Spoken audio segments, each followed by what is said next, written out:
Hey guys, welcome back to Let's Play Football Manager 2016, and we're with AC Milan, and it is now 2019. We're really powering along into the years now, and I've got a live commentary today for you against Udinese, who are in second place. Yes, it's looking a bit weird once again, the table. Yes, we are on 43 points. We are 7 points clear of them at the moment, but there's still a lot to play for. As you can see, second, third, fourth, and I guess even fifth and sixth are all really tightly packed together. In particular, that sort of second, third, and fourth there.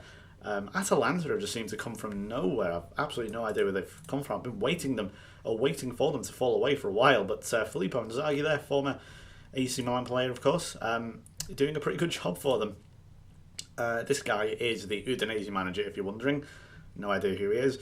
And it is the Ada show. That's all I'm going to say. So it's been, I think, exactly 2 months since I've done a live commentary, so I'm overdue. And I'll show you how we've got on. So the transfer window is open. I don't think I've made any signings. I can't recall any. No. I just wanted to make sure, because it's been a while since I've played the game. So we'll go over the schedule then, since the Swansea game. So we beat them 2-0. Then we played Inter, and Jeremy Menez was the hero again. As you just saw there, he was on 13 goals, and he has just consistently been banging them in.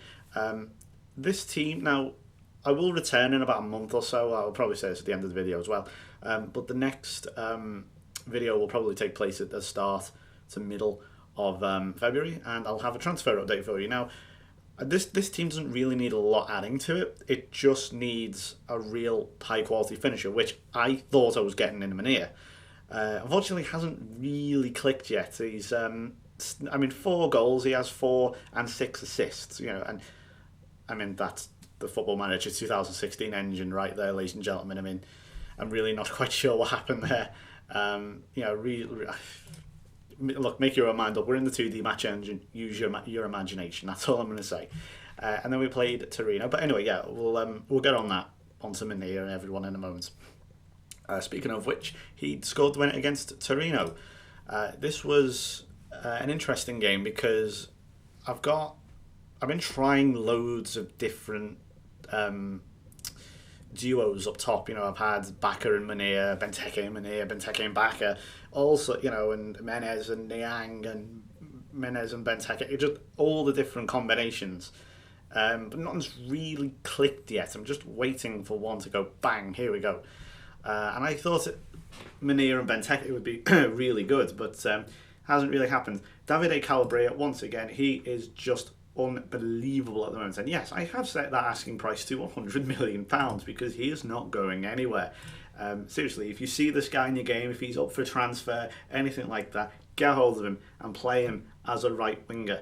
It's my philosophy that if a player is not suited if there is a considerable margin in how better he is as a sort of attacking winger or wing back or something like that than he is at defending, convert him into a right winger or a left winger or whatever it is, or an inside forward or something like that, because that just seems to work for me. I point to John Arnorisa, I point to Gareth Bale. Hopefully I'll be able to point to Alberto Moreno soon. These players who start out as left backs or right backs, whatever, and they go to and they end up playing in a completely different position. In most cases, we've seen as they start getting forward as a wing back, and then all of a sudden you go, oh, they're actually quite good at going forward, much better than they are at getting back and defending. And that's what I'm hopeful. That's what I'm doing with Calabria here. I did it with Glenn Johnson on FM12, I think, when he was at Liverpool, when he wasn't complete shit. Anyway, we lost 1-0 to Dynamo Kiev. This one was a dead rubber. I played a rotated team here, as you can see. There's Quentin Boysgaard, who was shocking. Seriously, he had no chance. He just kept giving the ball away. This one was, thankfully, it happened in a dead rubber. It was just one of those games where we just didn't really turn up. We played it, and they were just better. They were just better on the day. We didn't turn up, and it was just one of those frustrating games. You just get them occasionally, and it happens in real life. It happens on FM. You just deal with it. It happens occasionally. Even if you're in a great 25 win streak form, it can happen at any time, no matter what form you're in, no matter how well you're playing. It just happens. Thankfully, it was a dead rubber here. so it didn't really matter.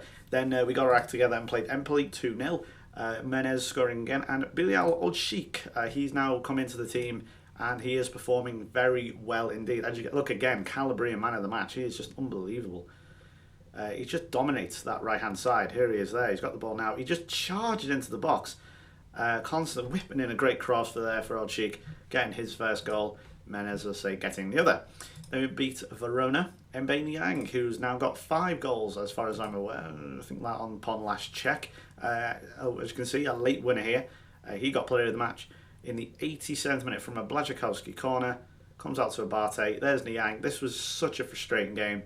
And as you can see, I mean, we pretty much dominated. I mean, they had a few chances, but I think for the most part we deserved to win. And then probably the best victory I've had as a manager on FM16 so far, it is the Champions League win at home, admittedly, to Real Madrid. I just want to take you through this game, because this was a crazy game. This was basically a shootout to be who's going to finish top. Now, it was 1-1, I think, at the Bernabeu, so away goal rule in that regard. So they sort of took the leaders 2-1, obviously on the night it was 1-0. Through a belter of a free kick from James Rodriguez. Not much you can really do about that. Sergio Ramos, good God, they have him down to a T on this game. That's all I'm going to say, having played against him. Navas, the goalkeeper, perhaps could have done a little bit better there, but a lovely little finish there from Menez. He's just on fire. Manea with a great free kick, and Mangala. I was so happy when this went out. I was like, holy shit, we have the lead against Real Madrid. What's going on? And then Menez scored a penalty to make it 3-1. Then Cristiano Ronaldo, sorry, not Ronaldo, so that was the other game. Varane popped up here. I think Donnarumma perhaps could have done a little bit better. I mean, it was a great ball, corridor of uncertainty and all that, but as you can see, look how, with the exception of the Siglio, who I think was really tired at that point, I think he was a bit jaded because we don't have too many other left. But the only other left back I have is Erby Emanuelson, who has really started to degrade as a player. And then Parma, yes, Parma are indeed back in Serie A, so well done to them. Unfortunately, they were no match for us as we beat them 2-0. Mbaye Niang once again scoring, and Bonaventura off the bench, I think. Niang, this really is a make or break season for him, and to his credit, he's the second highest goal scorer out of all the strikers. You know, he's doing better than Baka, he's doing better than Benteke. Baka, by the way, you'll see shortly, will eventually score this season. If you've been watching the other videos since part 36, I think, since we started season 4, you'll notice he hasn't scored yet. He will in a minute. But a lot of these crosses, I mean, Calabria is just so good at that. Whether you could say I'm abusing that right-hand side, I don't know, but he is so good at it. And then we played Genoa, and you can see Baka finally broke his duck and got to there's Old-Sheikh scoring as well. This was the Italian Cup competition, of course, and I'll just show you these goals here. I mean, Old-Sheikh, lovely goal there, really nice finish. I mean, the defending is absolutely non-existent from Genoa. But this is a little bit of retribution. They, of course, knocked us out at this stage, I think last year, actually. We were defending champions, so that was a bit of a pain in the arse. But yeah, Baka went 13 hours without scoring, and considering, I thought that was an own goal. Considering how lethal he was, a few seasons ago. I know he's got a bit older and all that, but he should still be scoring, a handful of goals every other game, I'd say. He should be approaching 20 goals, I'd like to think. This one was a bit of a mess, this goal. As you can see, it was really scrappy, constant headers away and everything. But the game was pretty much won from that Old-Sheikh goal. They never really looked like scoring, to be honest. A lovely header, though, from Baka in the end. And Manea, who really is supplying some great goals. He's got, I'd say, 6 assists at the moment. And this was another off game. I put Diego Poyet, who is really nowhere near as good as he was on FM15, which is a bit of a shame. I mean, he's still good, he's just not as good. We lost to Atalanta. Mancini here. This could have gone either way, quite a tight game, as you can see. I wouldn't look too much into the possession stats. We generally don't win many of the possession stats unless we're playing someone who is genuinely a step down from us. So I wouldn't worry about that, but I think where the game was won and lost was simple. As you can see, both set of strikers did not have a particularly good game. Mancini coming from the back to score. Menez and back, I thought, right, he's off his mark now. He's got that duck off his back, whatever the phrase is. But I think I had to take Diego Payet off. I brought on Nigel de Jong, who I then had to take off and go for it and bring on Niang, as you can see, in the 87th minute. Don't like the subs, but there you go. Also, Carlos Bacca, yes, that was the problem. He didn't have a bad game, he actually got injured. It doesn't say, I don't think, he was... he wasn't injured with a red marker, he got injured with an orange, if you know, orange marker, if you know what I mean, so he was partly injured. You know what I mean. I didn't want to take the risk with him, so I brought Benteke on, and that proved to be an absolute failure, as you can see. So that's closed the gap a little bit. Only our second loss, as you can see. We lost to Juventus, as you saw on live com, and we lost to Atalanta as well, so they're closing the gap just a little bit. As you can see, goals scored 28, that is the most in the league. Goals conceded joint highest as well, joint lowest, I guess. Oh, sorry, no, it's not. Joint second lowest with Atalanta and Juventus. Udinese have beat us there by 1 goal. Here, the player stats and everything, if you want to know. Top goal scorers here. Bonazzoli of Bari is top goal scorer with 11. We have Giroud here, down there for Roma. Enner Valencia, Dumbia, Bode Keita, Lasagna. Kevin Lasagna. No way, is that a real name? Ada again. Ozzy Perez. Now, I was very close to buying Ozzy Perez. The reason I didn't was partly down to his price. I think I was offered... Yeah, that's right. Saw him in the transfer window, and Chelsea wanted about 20-something million, between 20 and 25 million for him. I thought, okay, think about that. And then I noticed he was coming out, if you look at his injuries here, bear in mind, this was in the summer, he was coming out of a cruciate ligament injury. Now, he'd been out for 8 months. This was, as I say, in August.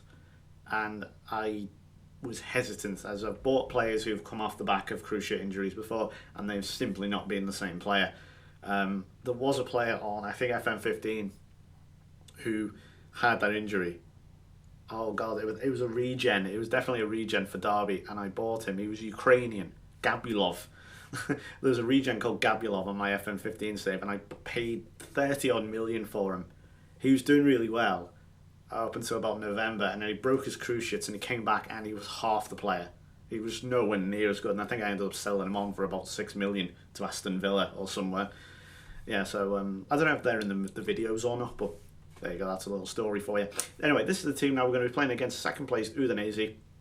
We've got Menez and Mania, Pastore, Mauri, Calabria, and Blind. It's a shame that Calabria is keeping Blazikowski out the team, which you can see he's hardly played, partly because of injury, but because he simply can't get in the team at the moment. He is just absolutely flying. If you look at his, last 5 games, 7.78. His average rating for the season is 7.6. That is outstanding. Look at that. He's on the same with 13 goals a season, Jeremy Menez. That's how good he is. So we'll get into the game. That's enough talk for now.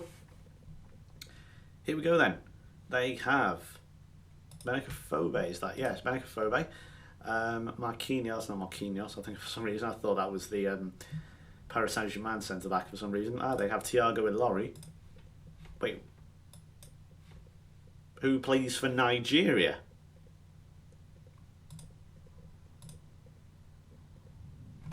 Okay. That's threw me. Wow, okay.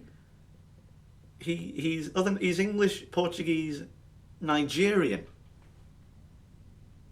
I'm sorry, that has just thrown me completely off. That is absolutely bizarre. Okay, we're going to start the game. I had no idea he was eligible for Nigeria. You know when you just don't expect to see something, like it just throws you for a curveball completely? That was peculiar. I was expecting it to be, English or Portuguese or something. But no, Nigeria. Fair play to him.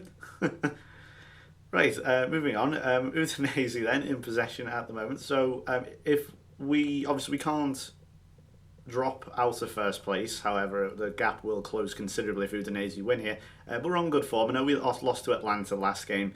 Atalanta. But I think we should have a chance here at home.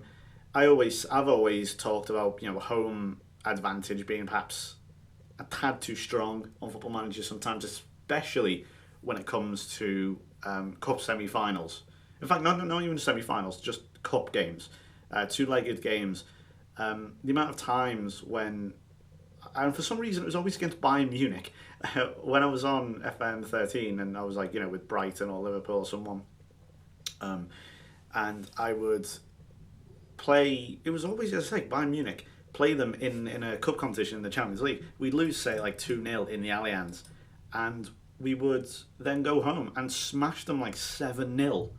And you're thinking, where the friggin' hell's that come from? And I always say it's something to do perhaps with, I mean, it's partly down to home advantage, I'd say. Oh, chance for Manir. Oh, this is what I mean about Manir.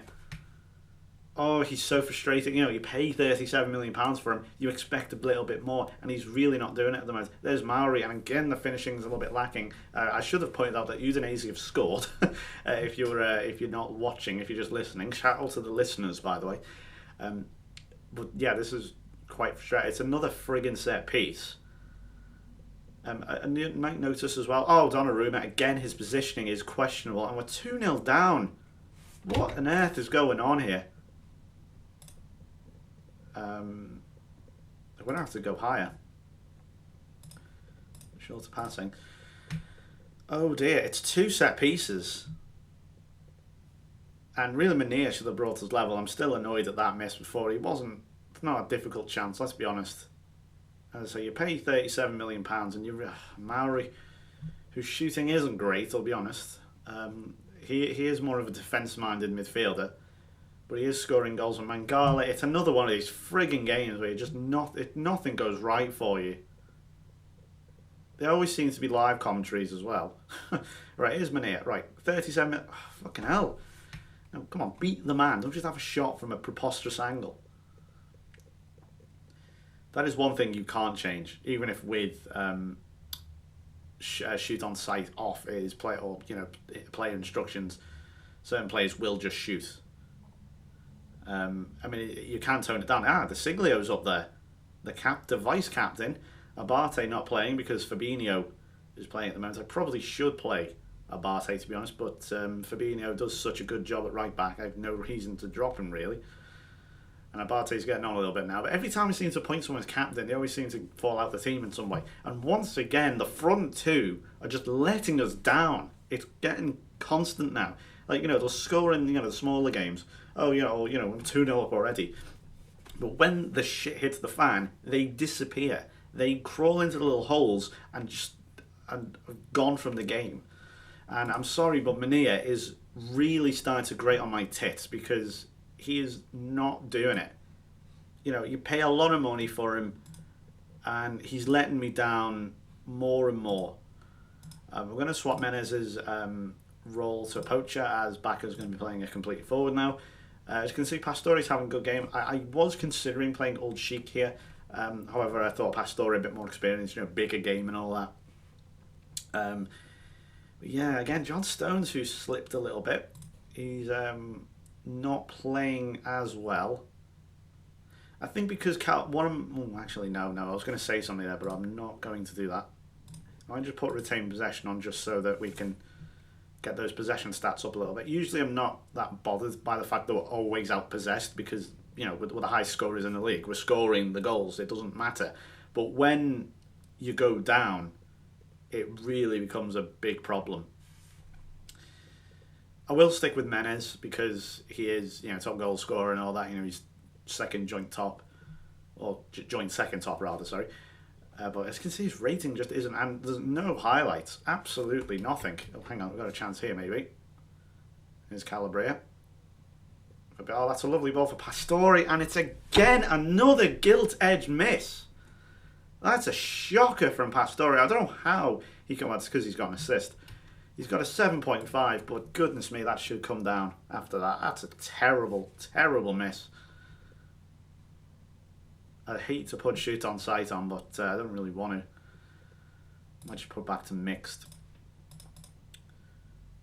As you can see, yeah, look, if anything's possession, look at the possession stats. It's absolutely appalling. Again, Bacca not making the strikers. They are having a nightmare. We're going to bring Niang on.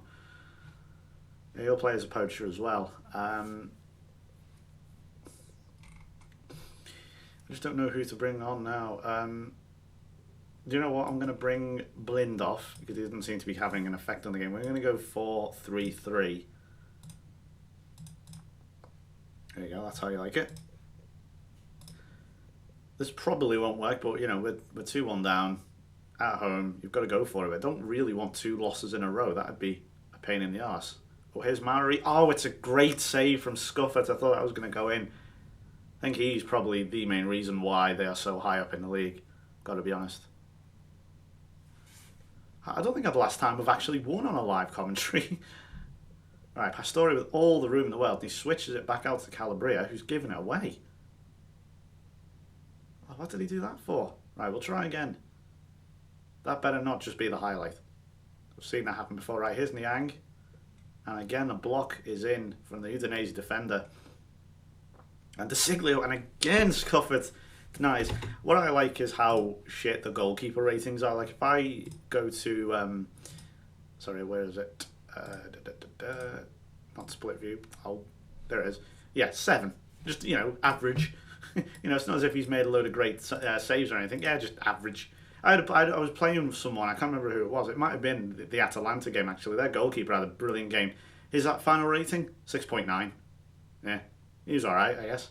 Yeah, it's just that they make no sense to me. I had once Donnarumma get a 9.5 rating against Juventus. That was one of the reasons why we won one of those 1-0s a few seasons ago. There's a chance for Benteke, and he scooped it over. The finishing is now getting really problematic. Here's a chance for Pastore. Nyanga blocked again. Last ditch at the moment from Udinese, but it's effective. And they're going to close the gap here. It's 4 points, as you can see at the moment. As I say, we're not going to fall off the top, but it'll make things certainly a lot more uncomfortable. And Calabria has 2 players on him. That was always going to go up for a corner. So obvious, right? Mangana again, Scuffert claims it. But the problems are, again, off target. They are the main problems at the moment. Some of the finishing. And De Siglio, why is he having a shot? He's got it into his head. He scored once. I don't want to say I've been FM'd here, looking at them stats, but they have pretty dominated us in that possession. There's Pastore, Calabria, Benteke, and again! Oh, this is painful to watch. Absolutely painful. You know, we're making all the chances and everything, but it's not happening. Chance for a corner here. Mangala goes close. But look, I mean, 20 shots, 9 off target. Again, another cross. Here's Calabria. Is he going to shoot Pastore across and scuff it? Just throws himself. But look at that now. 10 shots off target. That is simply not good enough. Pastore will try once again and another. This is the... I'm sorry. I really have to ask now. 2 minutes. And Maori's handled the ball. I am in serious disbelief about the added time in this game. It's only a small thing, but can someone explain to me how I make 3 subs? Have they not made any subs? Because why is 2 minutes such a common added on time? When do you ever see 2 minutes get added on at the end of the game? That is bullshit. It's always 2 minutes. And it's complete bullshit. How the hell was he man of the match? He got an assist. It's crap. So the strikers, and it's another defeat, and I'm sorry, but the strikers are now becoming serious problems. I know Menez has got 13 goals this season, but when was the last time Menez scored? It was against Real Madrid. He hasn't actually scored for 4 games. He got an 8.48 against Parma. He didn't play against Genoa. He played against Atalanta, and now he's had a poor game against Udinese. So I know Bach has scored against Genoa, but they really were no opposition really. Neither were Parma. But well, I know it's only 2 games, but that's a real problem. You know, I mean, I look at this and go, okay, goals. You have Menez, and that's it. If you take Menez out of the equation, then we're buggered. Because no one at the minute's doing it. Minia, I mean, look, £37 million. And I know that's not the worst rating in the world. I mean, that could be a lot worse. But 4 goals, that's terrible. That is really terrible. So, another defeat. And, well, I'm going to have to have another rethink here because at the moment, we're playing okay. I think the actual play is decent. I know we've conceded 2 goals, but they're from fucking set pieces. Let me just check the Atalanta goal again. I think it's from a centre-back. So, again, another set piece. I think this is something we're going to have to start training. And yeah, look. I mean, again, maybe the goalkeeper at fault. I don't know. But, yeah. I mean, I think now we're going to have to go into the training. You can't actually, I guess, defending. And after that, you can't really do set-piece defending training on FMT, unfortunately. It's one of the downsides and all that. But I mean, we're still top, but I'm going to have a rethink now about this friggin' set-piece defending and our strikers issue, because this is now becoming a genuine issue. So I'll be back at the end of February, so give it maybe 4 or 5 weeks, in-game obviously, and I'll be back with a new video. So thank you for watching. I'll see you then. Goodbye.